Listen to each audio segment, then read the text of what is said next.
I once lived through something I wouldn't even wish on an enemy. My own worst nightmare come to life. Picture this. My 14-year-old daughter tied to a tree in the middle of a raging storm, bound there by the HOA president's golden boy son. And why? Because he thought it was a prank. That's what he called it later, as if stringing a child to rough bark under lightning and howling winds was some harmless joke. The only thing tested that night wasn't his humor. It was my capacity to hold back, because her father, with decades of military training burned into his bones, is not a man who waits and watches. He moves, fast, decisive. But before you understand how it unraveled, I need to take you to the start. My name is Nate Walker, and if you know one thing about me, know this. When chaos rages, I get quiet. That's my method. That's how I've stayed upright through fire, fight, and fury. Steady voice, steady hands. You can walk through an inferno if you never let yourself shake. My wife Heather, she's the sharp one, always scanning the whole board like a chess master, predicting every move 5 steps ahead. And then there's Isabel, my stepdaughter. Though step feels like an insult when love runs this deep. She's ours, she's mine. She's got steel in her spine and fire in her heart. Brave. Brave in ways many grown men never reach. Our little family lived in a neighborhood called Burfield Meadows, and if you just heard the name you'd think charming place. Manicured lawns, kids on bikes, neighbors waving as sprinklers spritz the grass. Postcard living. But every postcard has a hidden backside, scrawled with truths the picture never tells. Ours was stamped with a name, Karen Goodson. Karen wasn't simply the HOA president. No, she was a monarch ruling with a flimsy crown of bylaws and petty power. She wrote violation notices as though they were ransom notes. Snappy, smug, often misspelled, delivered with the glee of someone who lived to boss others into misery. And then there was her son, Brody Goodson, her prince.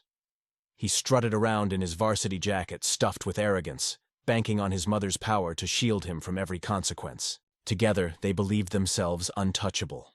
It began on a Tuesday in October when the storm rolled in. A Midwest kind of storm, the kind that rips across Ohio's skies like an angry god painting in purple and black. Winds screamed, rain slashed sideways, and trees whipped as if begging for hazard pay. Isabel was supposed to be at a friend's house, barely 2 streets over. They had a school project to finish, and she was 14.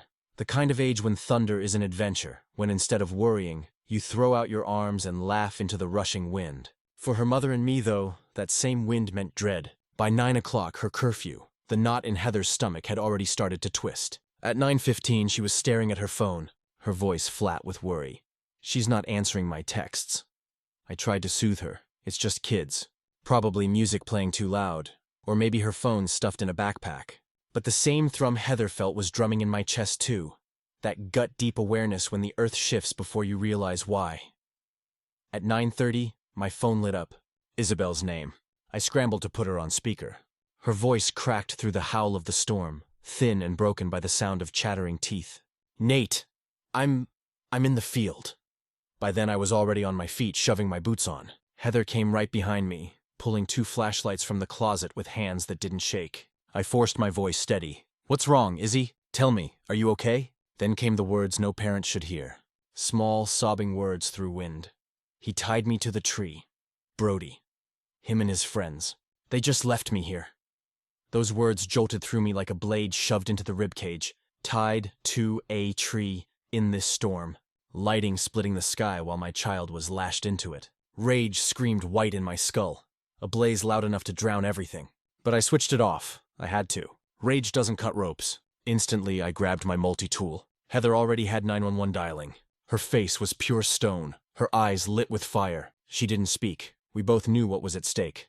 The sky outside was alive with madness. Rain slapped us like glass. Wind shoved us back as though ordering us home. Flashlight beams tore forward, useless against the vast, shifting black. We ran through sucking mud and the bending grasses of the common field. And then the silhouette. The cottonwood, towering like a monstrous sentinel in the storm. My light cut across its bark and caught blue. A jacket. Our jacket. Isabel. She was pinned to the tree, rope carving into her small frame. Her voice shook, thin as paper. The bark is eating me. My chest locked tight, but I forced a cracked joke through the storm. Spit her out, tree. Lightning cracked overhead. Heather barked orders. Knife, Nate. High knot first. Copy. The rope pushed back against me, stiff and swollen from rain. each fiber set against our fight. Isabel tried to laugh, a pitiful broken sound. Next time, text me. Not trees. Deal, I answered, gritting against the knots. The blade sawed through stubborn rope strand by cruel strand. Victory came with every snap. The last tie fell, and Isabel tumbled into Heather's arms. Pale, lips blue, body shaking from head to toe until even the tree rattled with her. We wrapped her, swaddled her, pushed her back toward home. But as we led her through the storm, I looked back to the field, and for a blink, a quick, horrible blink, I saw them. Figures standing far back, blurred by rain, watching. My rage surged like blood. But then they were gone. Back inside, Isa was heated with blankets. I set hot chocolate in her trembling hands. My fingers buzzed too, but not from fear, from volcanic calm sharpened into clarity. Heather's eyes met mine. She didn't need to say it. This wasn't over. It was only the opening bell. And in our family, if you send war to our yard, you'd better expect one back. Then, the additional twist. While we were cutting and carrying, Isabel had made not just one emergency call. She had made two. Yes, one to 911, but another to him. To her father, Mark, and Mark was nothing like me. Calm is my weapon, but Mark? Mark is different. He doesn't walk into storms. He is the storm. When Heather came back downstairs, her face pale as chalk, she asked who was on the phone.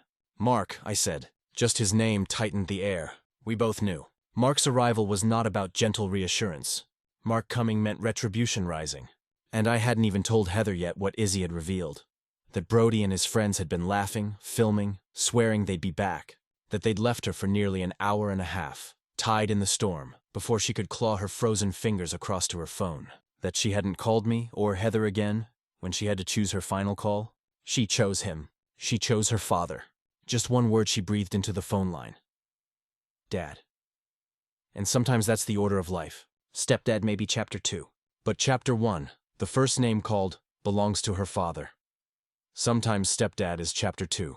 Call your dad is chapter 1. If I'd been on that line, I'd have said the same. He knew her voice. He knew her pain. He just said, "Where are you, Izzy?" She told him the cottonwood, and the phone slipped from her grasp for good. It was then that my call came through. We heard the rumble of his truck a few minutes later. It wasn't just the engine. It was the way he drove it with an aggression that announced his arrival long before you saw the headlights. A pair of flashing blue and red lights appeared at the end of the street at the same time. A sheriff's deputy finally. But Mark got there first. His oversized Ford F-250 screeched to a halt in front of the Goodsons' house, 2 doors down. Karen Goodson's house was, of course, the biggest one on the block, a monument to her self-importance. The deputy pulled in behind him, slower, more cautious. I watched from our front window, a terrible feeling washing over me. "Stay here," I told Heather.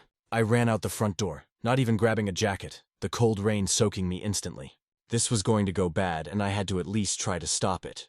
Mark was already out of his truck. He's not a big man, but he moves with an unnerving purpose, a compact bundle of coiled muscle and violent intent.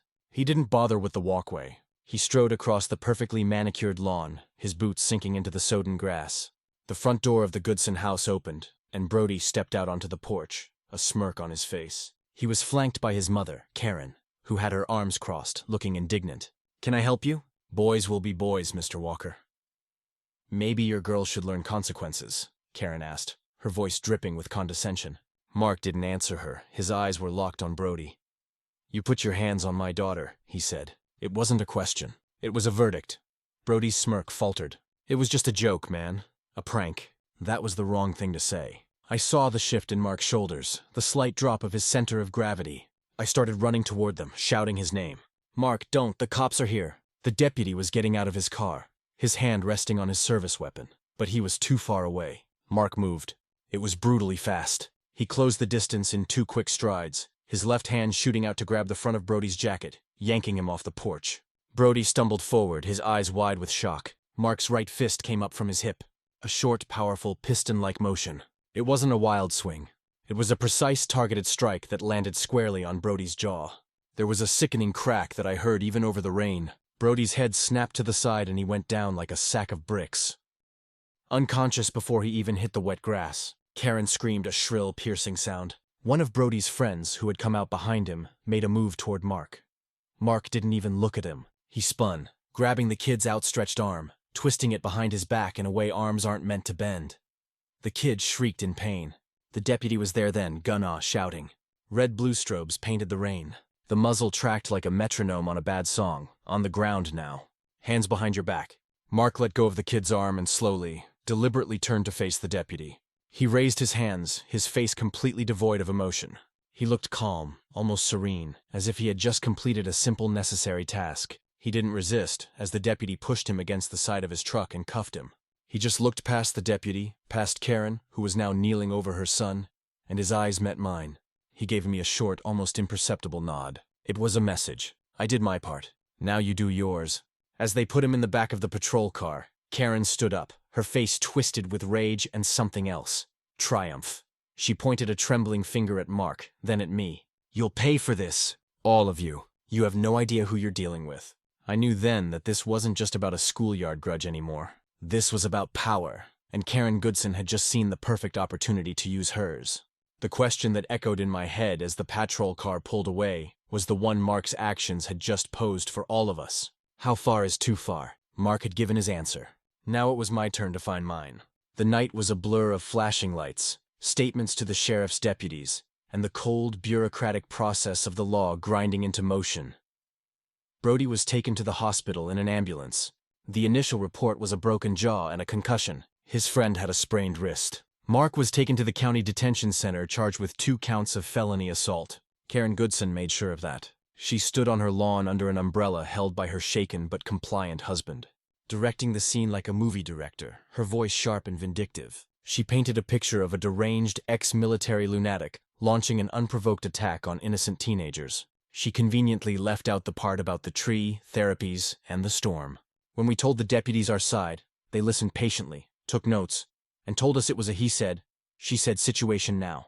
And Mark's very visible, very public actions were the primary facts of the case. He had crossed a line. He had used violence. And in the neat, tidy world of suburban law and order, that made him the bad guy. Courts don't grade motives, just impacts. Job breaks. F-. Heather called a lawyer, a friend of a friend who specialized in this kind of mess. The news wasn't good. Given Mark's background and the severity of the injuries, they were going to hold him without bail until his arraignment. He was a flight risk. They'd say, a danger to the community. It was nonsense, but it was the kind of nonsense that sticks. We spent the rest of the night trying to calm Isabel down, assuring her that it wasn't her fault, that her dad did what a thought was right. But I could see the guilt in her eyes. She felt responsible. She had made the call and now her father was in a cage. I felt a different kind of guilt. I had stood there and watched. I had tried to stop him with words, but I hadn't been fast enough, hadn't been forceful enough. My way, the calm way, had failed. His way, the violent way, had worked in the short term. Brody was down, but the consequences were a disaster. We were trapped between 2 extremes, and Karen Goodson was dancing in the middle. We didn't sleep that night. Every gust of wind sounded like a footstep on the lawn. Every creak of the house was a threat. The feeling of safety we'd once had in our home was gone, replaced by annoying anxiety. The next 2 days were a tense, quiet hell. The neighborhood was buzzing. We could feel the eyes on us when we checked the mail. Whispers followed us. Karen Goodson had been busy. She'd sent out a neighborhood-wide email from the official HOA account, detailing a violent assault on a neighborhood child by an unstable outsider. She described Mark as a menace and warned residents to be vigilant. She was controlling the narrative, painting us as the villains. Our friends called, offering support, but many of our neighbors grew cold, distant. They didn't want to get involved. They were afraid of Karen. She had a long history of making life difficult for people who crossed her, using the HOA's labyrinthine rules to levy fines and liens for the smallest infractions. She wielded her petty power like a weapon, and most people found it easier to just keep their heads down. The harassment started small. Our morning paper was thrown into a puddle. A bag of dog waste was left on our doorstep. Annoying, childish things. We ignored them. We were focused on Mark, on the legal battle ahead. We were trying to hold our family together. The third night, it escalated. It was just after midnight. The house was dark and quiet. Isabel was finally asleep, though not soundly. She'd been having nightmares. Heather and I were lying in bed, staring at the ceiling when we heard it. A sharp percussive thump followed by the explosive shatter of glass. We both shot out of bed. My heart was hammering against my ribs. I grabbed the heavy maglite I keep by the bed and ran toward Isabel's room. Heather right behind me. Her room was at the front of the house. The window was a spiderweb of broken glass, a gaping hole in the center. A cold breeze was blowing and carrying the smell of wet leaves. On her floor, amidst the glittering shards of glass, was a brick. Tied around it with a shoelace was a wet, muddy piece of rope, the same kind they had used to tie her to the tree. Isabel was sitting bolt upright in her bed, her hands over her mouth, her eyes wide with terror. She wasn't screaming. She was just staring at the broken window, at the brick, at the piece of rope. It was a message. "We know where you sleep. We can get to you." I called 911 again. A different deputy came this time. He was young, looked bored. He took our statement, shone his flashlight around the yard, and found nothing. No footprints he could make out, no witnesses. He logged the incident as vandalism. "Probably just some kids," he said with a shrug. "Happens all the time." I held up the brick with the rope. "This isn't just kids, officer. This is targeted harassment. This is witness intimidation." He just sighed. "You can file a report, sir, but without any evidence of who did it, there's not much we can do." He handed me a card with a case number on it and left. His name badge was crooked. Felt right. I turned the card over like it might hatch a detective. Nothing. Across the street, a porch light flicked on, then off. The universal signal for not getting involved. "Sorry." Heather set the broom down. "We'll involve them with facts." "Good," I said. "Facts don't sleep." "Great. Souvenir paperwork." I stared at the rope and promised it a refund. I stood there in my daughter's trashed room, the useless piece of paper in my hand, and I felt that same white-hot rage I'd felt in the field. But this time, it was different. It was cold, calculated. Mark's way had failed. The system's way had failed. Fine. It was time for my way. Heather was already sweeping up the glass, her movements quick and efficient. Her face was set, determined. She looked at me over the sound of the broom. "We need a record of everything, Nate. Everything." I nodded. I went to my office and pulled out a fresh legal pad. At the top of the page, I wrote the date, the time, and the incident. Brick through Isabel's window. This was the first entry in what would become our harassment log. It was page 1 of a new playbook. They wanted a war. Fine. But we weren't going to fight it with fists or bricks. We were going to fight it with facts, with data, with irrefutable proof. The calm wasn't weakness anymore. It was my weapon, and I was just starting to sharpen it. Then came the drip. Pizzas at 3:00 a.m., doxing, slow rolls, a toy noose on our mailbox one morning. Yellow, cheerful, foul. We logged it all. We needed proof that bites. Our first break came from an unlikely source. Uncle Dan. He wasn't really our uncle. He was our neighbor from across the street. Dan was a retired Army Signal Corps guy in his late 60s. A quiet widower who spent most of his time tinkering with electronics in his garage. He'd seen the commotion the night Mark was arrested, and he'd seen the deputy leaving after the brick incident. He came over the next morning with a plate of cookies and a worried look on his face. "Nate, Heather," he said, setting the plate on the counter. "I don't like what I'm seeing. Karen's been a tyrant for years, but this is different." We told him everything. He listened patiently, his brow furrowed. When we got to the part about needing proof, his eyes lit up with a familiar spark. The look of a man who sees a problem he knows how to solve. "The pool house," he said almost to himself. "The security system. Karen had it installed last year. Top-of-the-line stuff. Said it was to deter vandalism. The Birchfield Meadows community pool and clubhouse were Karen's pride and joy. She'd overseen the renovation herself, and she guarded it like a fortress. The recorder for the camerasis in the maintenance closet," Dan continued. "It's all digital. It records on a loop to a massive hard drive. If Brody and his buddies were in the common area that night, the camera on the back of the building might have caught them." A plan started to form, a risky one. The pool was closed for the season. Getting into the maintenance closet wouldn't be easy. "The lock is a simple keypad," Dan said, a small smile playing on his lips. "And our dear president isn't exactly a cybersecurity expert. The default code is usually 1 to 2 to 3 to 4 or 0, 0, 0, 0. But I saw the installer last year. I saw the code he punched in to test it. He wrote it on the inside of the manual. People are creatures of habit. The idea was simple. Dan would keep watch. I would slip over late at night, access the closet, and use a portable hard drive cloner to make an exact copy of the security system's drive. It would take a few hours, but it was our best shot." Heather was hesitant. "Nate, this is breaking and entering if we get caught. What other choice do we have?" I countered. "We're being hunted and no one will help us. We have to help ourselves." She knew I was right. That night, under the cover of a moonless sky, we put the plan into action. Dan sat in his darkened living room, watching Thestreet with a pair of night vision binoculars he'd kept from his service days. I dressed in black, a small backpack with my laptop and the cloning device on my back. I felt like a character in a spy movie, my heart pounding with a mixture of fear and adrenaline. The code Dan gave me worked. The lock beeped softly and the door to the maintenance closet swung open. It was dark and smelled of chlorine and damp concrete. I found the security recorder, a black metal box with a fan humming quietly inside. I got to work, my flashlight clenched in my teeth. my fingers flying as I connected the cloner, the device word to life, a small progress bar glowing on its screen. It was going to take 3 hours. Dan texted, box on street clear. I replied, heart loud, chlorine louder. At 41%, a door thumped somewhere in the building. My lungs forgot how. A vending machine.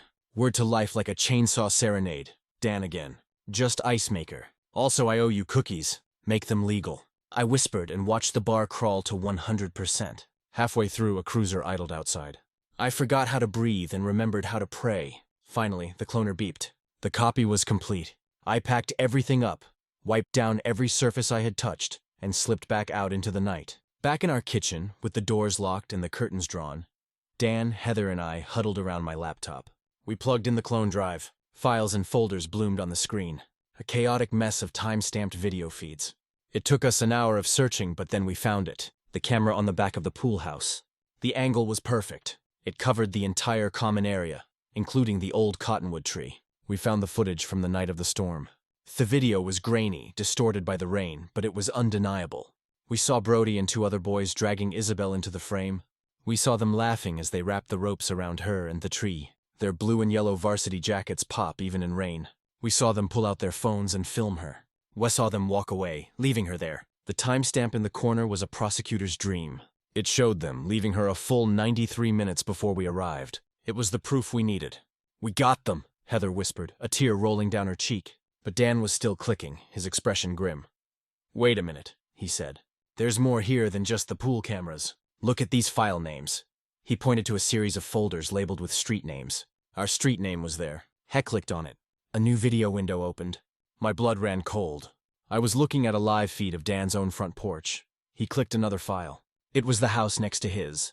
Another click. It was our house. A clear high-definition shot of our front door, our driveway, our walkway. The camera was hidden somewhere across the street. What is this? He asked, my voice barely a whisper. Dan navigated back to the main directory. There were dozens of these folders, dozens of hidden cameras all over the neighborhood, all feeding back to this one recorder in the pool house closet. Karen Goodson wasn't just a petty tyrant. She was running her own private surveillance state. And then we found the other partition on the drive. It wasn't video. It was an email archive. Her emails synced from her computer to this server.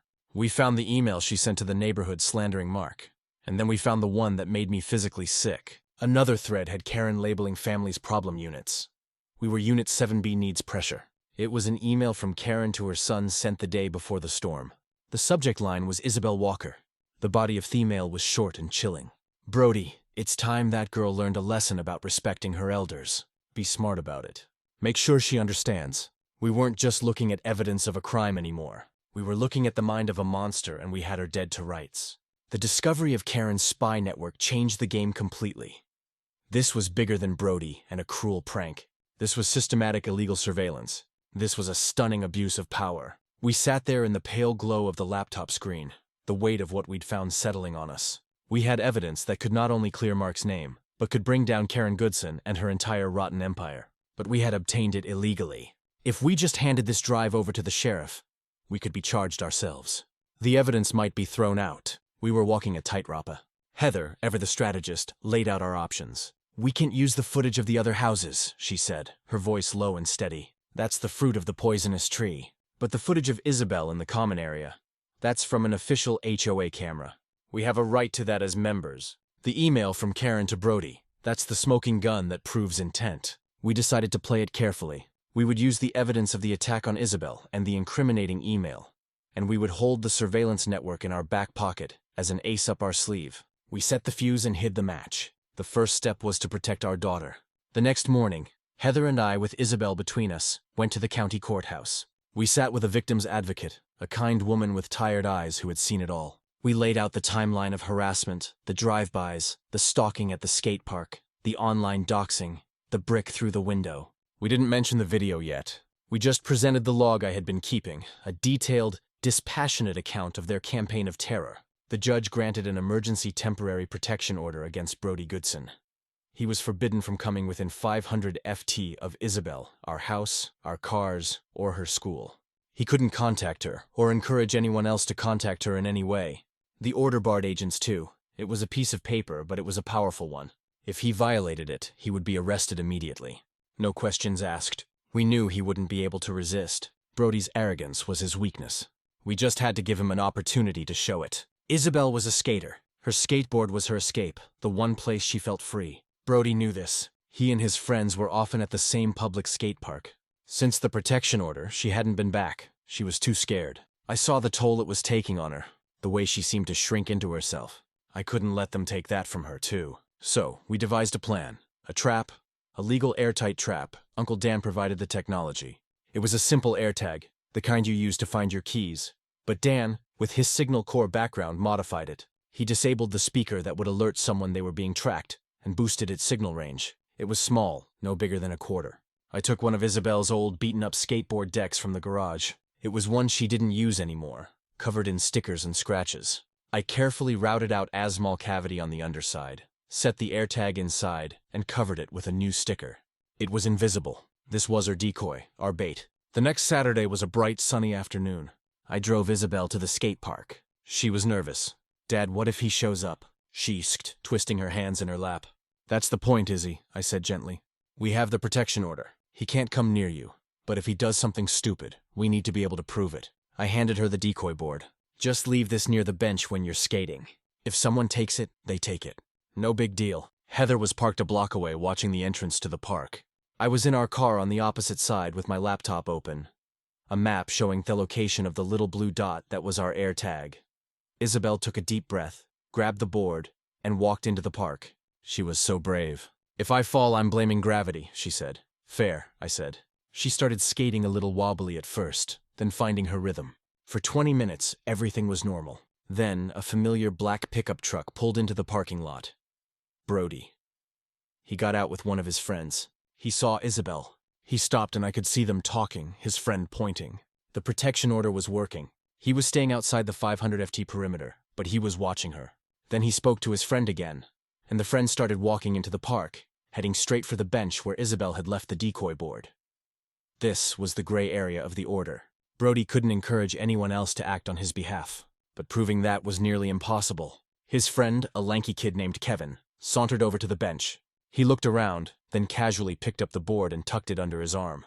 He walked back to the truck, got in, and they drove away. On my laptop screen, I watched the blue dot start to move. It went down the main road, turned into our subdivision, and kept going. It didn't stop at Brody's house. It went straight to the community clubhouse. The dot stopped moving. It was inside the pool house. I called Heather. "They have it. It's at the clubhouse." We had him. He had violated the order by proxy, and now he had stolen property in his possession, stored on HOA grounds. I called the sheriff's department. I gave them the protection order number and explained the situation. I told them we had a tracking device on the stolen property and that it was currently located inside the HOA clubhouse. The dispatcher sounded skeptical at first, but the existence of the tracking device was concrete. They agreed to send a deputy to meet me there. I arrived at the clubhouse just as the patrol car pulled up. It was the same young deputy from the night of the brick incident. He looked annoyed to see me again. He wasn't bored now. The tracker in a locked building made it real. "You're sure about this?" he asked. "Positive?" I said, showing him the live map on my phone. "It's in there." At that moment, the door to the pool house opened and Brody and Kevin walked out. They weren't carrying the board. The deputy stepped out of his car. "Hold on a minute, boys." Brody's face went from smug to panicked in a heartbeat. "We were just hanging out," he mumbled. "Is that so?" The deputy said, his voice suddenly hard. "This man is reporting a stolen skateboard and he says it's inside that building." Brody's eyes darted toward me.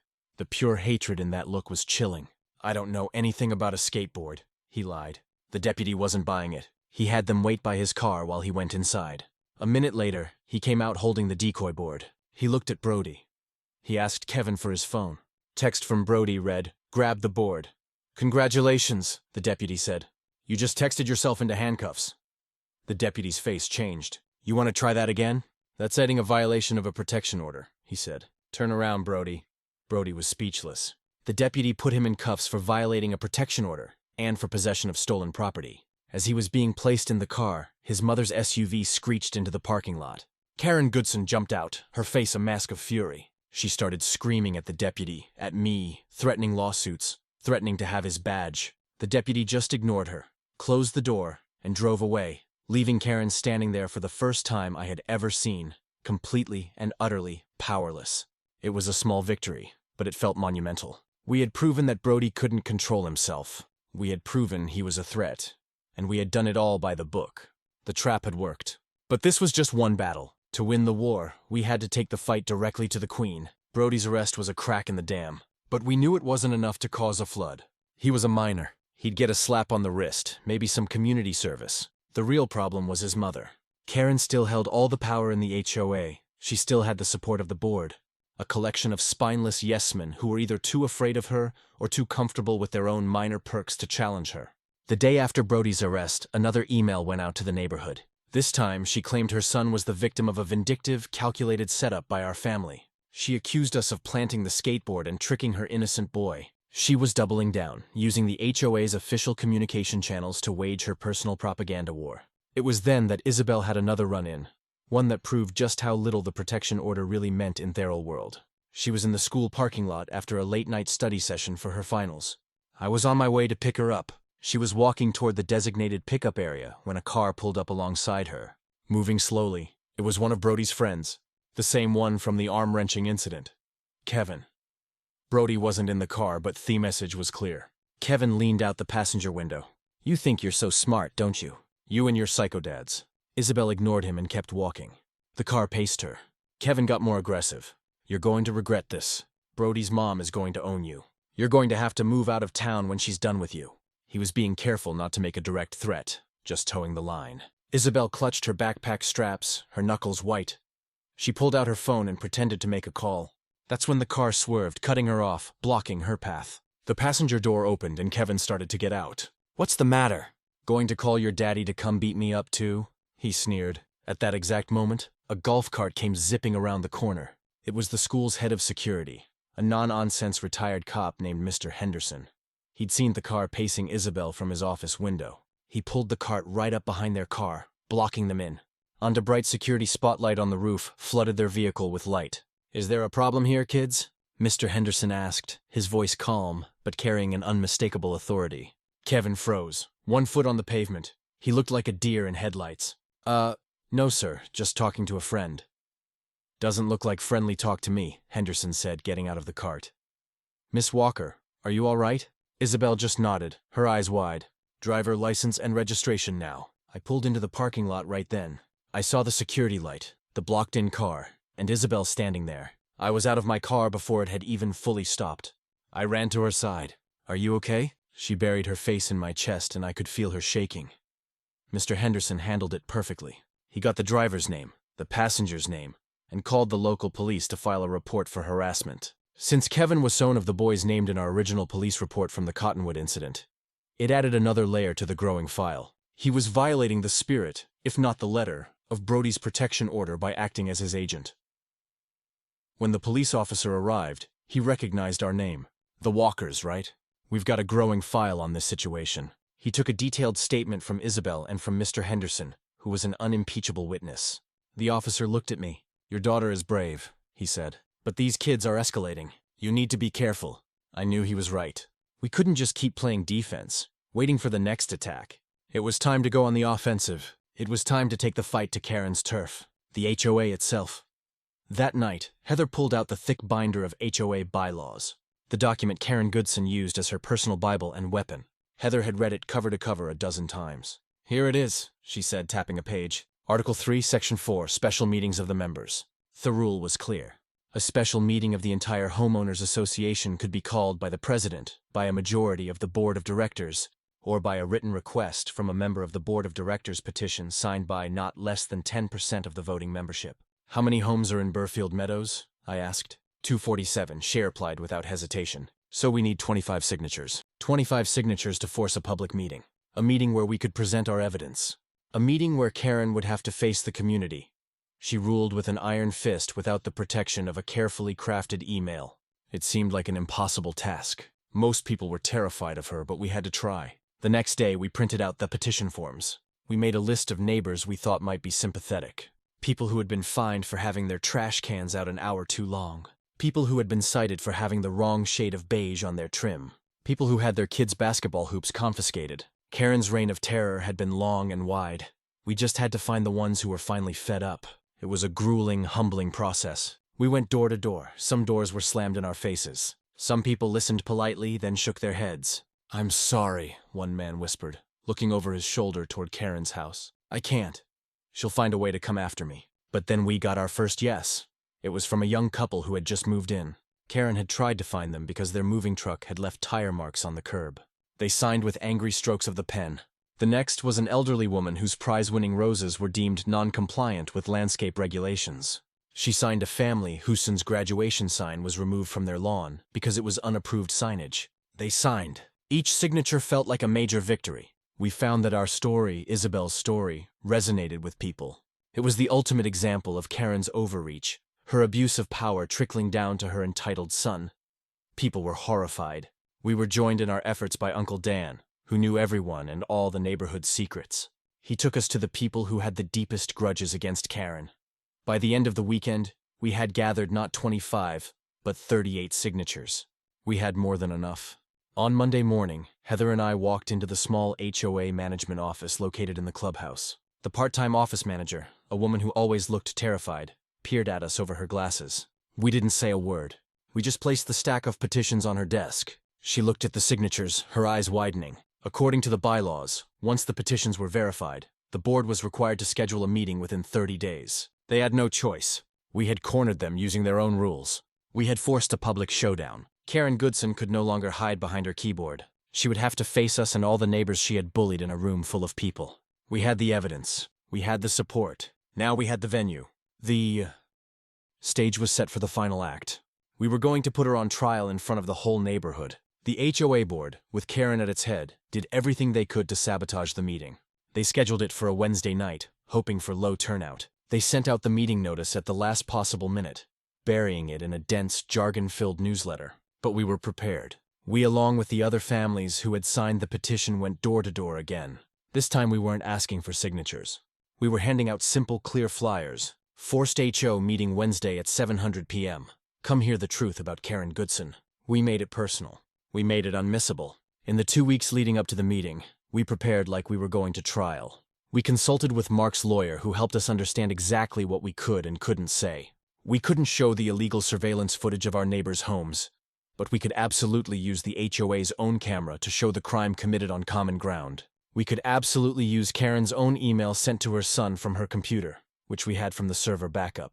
A board member had forwarded us that same email the day after the attack. The headers matched. It was all admissible in the court of public opinion.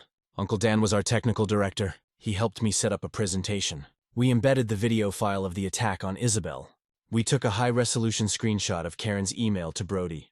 We also prepared copies of every police report we had filed, every case number for the harassment, and a printed timeline of events that was simple, clear, and damning. We also made one more crucial move. Heather contacted the detective who had been assigned to Mark's case after the initial arrest, a sharp, seasoned officer named Detective Miller. We had met with her once before. We told her we had new evidence related to the case, significant evidence, and that we planned to reveal it at a public meeting. We told her the date and time. We also gave her a carefully worded anonymous tip about potential misuse of HOA funds and illegal surveillance being conducted through the HOA security system. We gave her just enough to get a warrant without revealing our own illegal entry. We were lighting a fuse, and we could only pray the explosion was controlled. We didn't hand over the clone. We only described what they'd find. The warrant would make the chain clean. The night of the meeting, the clubhouse was packed. Every chair was filled. People were standing along the walls and spilling out into the hallway. Fire code nightmare. People pressed to the glass. Karen and her board sat at a long table at the front of the room, looking smug and annoyed. She clearly expected this to be a simple gripe session that she could cave into submission. She opened the meeting with her usual condescending tone, reminding everyone of the rules of decorum and the time limits for speaking. When she called for new business, I stood up. "My name is Nate Walker," I said, my voice calm and steady, amplified by the small microphone I had brought. "My family has been the target of a campaign of harassment, intimidation, and violence orchestrated and encouraged by our HOA president, Karen Goodson."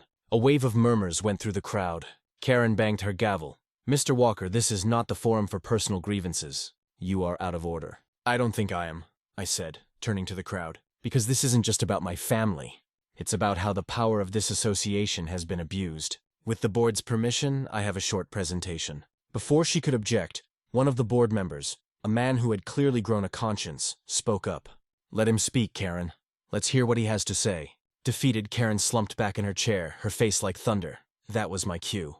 Uncle Dan, sitting in the back, hit a button on his laptop and the projector screen behind the board flickered to life. The first thing that appeared was a photo of Isabel smiling. Then the video started. It was the grainy rain-swept footage from the pool house camera. The room went silent. You could hear audible gasps as the neighbors watched Brody and his friends tie my daughter to that tree. They watched them laugh. They watched them leave her. I let the entire unedited clip play, including the timestamp that showed her being left alone in the storm for over an hour and a half. When the video ended, the room was in an uproar. People were shouting, pointing at Karen. She was beet red, trying to bang her gavel, but no one was listening. I held up my hand for silence. "That was committed on our common ground," I said, and it was just the beginning. The next image on the screen was the email, Karen's email to Brody. "It's time that girl learned a lesson. Be smart about it." I read it aloud. Heather leaned to the mic. "We didn't write those words, Karen did." A man in back shouted, "And she billed us for the email server." Laughter cracked the tension. Then the doors swung and badges flashed. Detective Miller lifted the warrant. "This is the gavel tonight," Karen sputtered. "You can't, we can," Miller said. "And we are." Someone started, "Recall." "Recall!" The room found its spine and roared. Karen didn't. The room, which had been loud, fell into a stunned, chilling silence. It was one thing to see what her son did. It was another to see in black and white that she had ordered it. Karen stood up, sputtering. "That's fake. It's fabricated. This is a slanderous attack," but no one was buying it. "So are my fines, Karen!" someone yelled. Laughter broke the room's chokehold.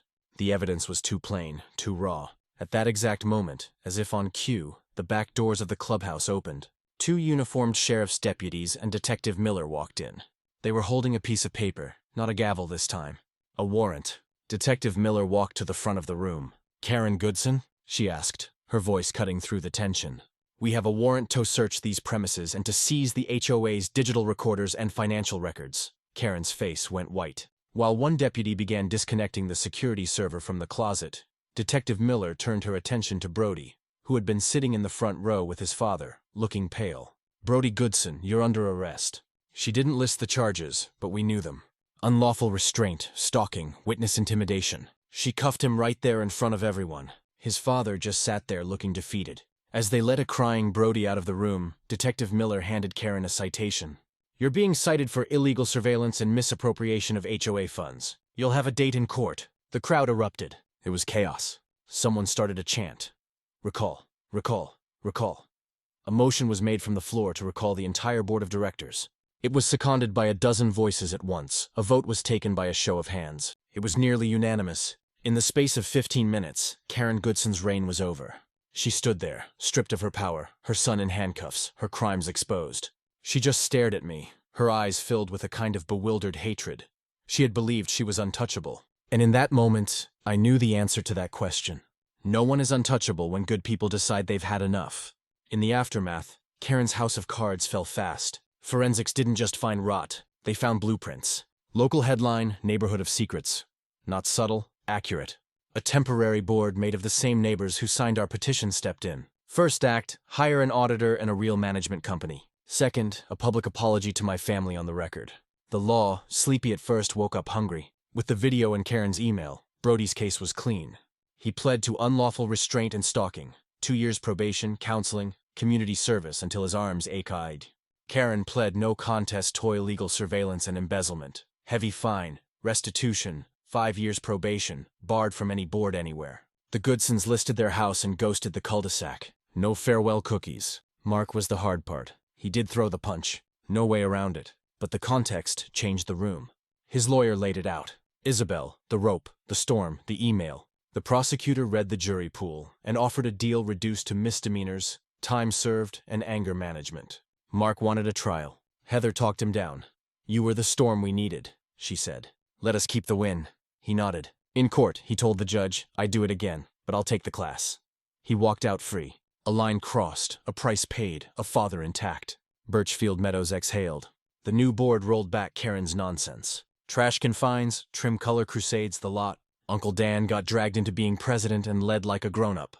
The first bylaw they passed locked cameras to common areas only and opened footage to any homeowner on request. Privacy came back to the block like rain after a brush fire. People waved again. The mailman stopped throwing side eyes. Kids chalked the sidewalks. No one measured the chalk. Isabel changed, too. Not hard, strong. She skated again. She laughed without checking shadows first. Therapy did its work. The nightmares faded to memory and then to dust. One warm afternoon, I watched her step into the common area with her board. She stood at the cottonwood for a long breath, touched the bark twice with her knuckles, once for fear, once for goodbye, then pushed off. Wheels hummed, sun on her shoulders. No tremble in her stance, Mark called that night. We didn't talk long. We didn't have to. She's good, he asked. She's good, I said. Silence, the easy kind, filled the line. We hung up before words got in the way. The story ended the way it should, with order, not noise. Karen's throne of vinyl end threats is gone. Brody has chores and a counselor. The board serves, not rules. Heather still sees the chessboard. Dan still has a key to every stubborn lock. Isabel owns her streets. And me? I'm still calm, quieter when things explode. We kept receipts, followed the fuse, and let the truth do what Fisk couldn't finish. If you ever wonder what to do when the sky turns purple, call your dad. Then bring receipts.